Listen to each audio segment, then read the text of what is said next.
নমস্কার বন্ধুরা, জয়গুরু সবাইকে। আমি সুস্মিতা, প্রসুস্মিতা লাইফস্টাইলে সবাইকে স্বাগত। তোমরা সবাই কেমন আছো? আশা করি ভালো আছো। আমি তো বেশ ভালো আছি। দেখুন, আমি ছেলেকে স্কুল থেকে নিয়ে আসলাম, এসে তোমাদের সাথে ব্লগটা শুরু করলাম আজকে। তারপর দেখুন, এসে দেখি ঘরের কি অবস্থা। এদিকে সকালে তাড়াহুড়ো করে চলে গেছিলাম, কিছুই গোছানো হয়নি। তারপর এসে সমস্ত ঘরগুলো এলোমেলো দেখে মাথাটাও যেন গরম। আজ তো প্রচন্ড গরম দিয়েছে এদিকে। তারপর ড্রেসটাও চেঞ্জ করিনি, আগে ঘরগুলো গুছিয়ে নিয়ে তারপর আবার স্নান করবো, এই জন্য আর ড্রেসটা চেঞ্জ করলাম না। এদিকে দেখুন, বিছানাটা এলোমেলো হয়েছে, বিছানাটা গুছিয়ে নেব। তারপরে তো আছে ছেলেকে স্নান করানো, খাওয়ানো।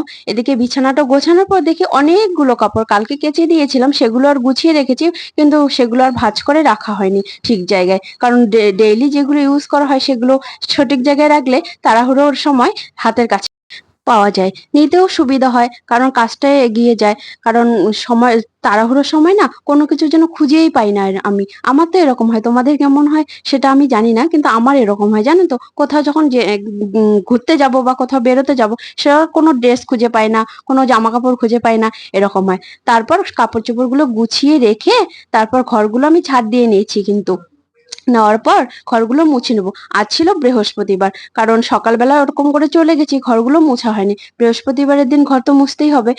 তার জন্য এখানে ঘরগুলো মুছে নিলাম, মুছে নিচ্ছি। বা বারান্দাটাও তো মুছে নিতে হবে, কারণ এত ধুলো পড়ে, সারাদিন এত নোংরা হয়।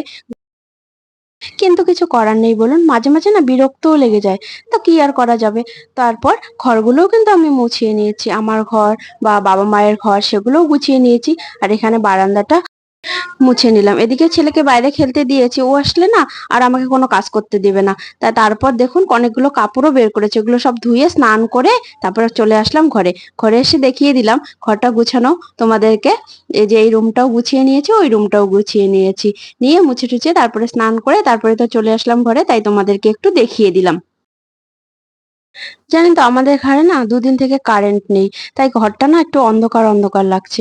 বাইরে আলো পড়েছে তো তাই। এদিকে দেখুন, খাওয়া দাওয়া করবো সে সময় দাদা চলে আসলো কারেন্টটা ঠিক করতে।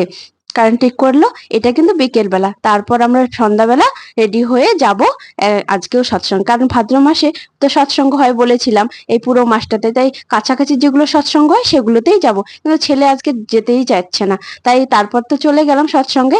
এখানে দেখুন, সৎসঙ্গ বাড়িতে পৌঁছে গেছি, সৎসঙ্গ শুরু হয়ে গেছিল, আমরা শুরু হওয়ার পর চলে এসেছি অবশ্য। এসে দেখি গান গান বাজনা শুরু হয়েছে এদিকে।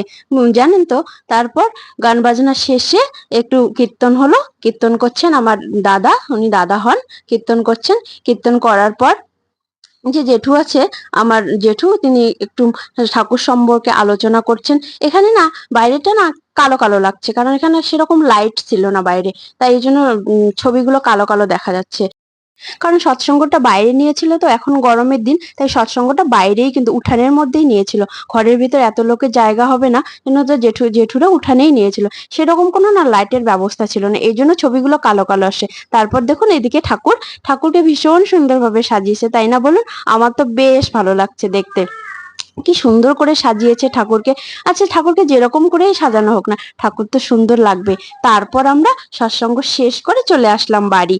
আজকের মতো এটুকু। মিনি ব্লগটি যদি ভালো লেগে থাকে, লাইক, শেয়ার, ফলো এবং সাবস্ক্রাইব করে দেবেন। টাটা, সবাই ভালো থাকবেন, সুস্থ থাকবেন।